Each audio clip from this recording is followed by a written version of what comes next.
Atzoko egunean gertatutako erailketa erabat kondenatu eta gaitzetsi egiten dugu. Gure solidaridadea emoten dutzagu Andima Pereira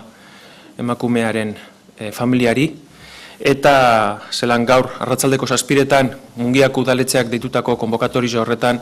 instituzioa parte izango dela aditzera emoten dugu, bai Pilar Ardantza Gizarte Ekintzako diputadea eta Neroni be bertan izango garelarik. Mostrando nuestra solidaridad en nombre de la institución foral al suceso que tuvimos conocimiento ayer, nuestra solidaridad a la familia de Andima Pereira y mostrar nuestra condena más absoluta a ese trágico suceso que no se tiene que volver a reproducir en ningún caso,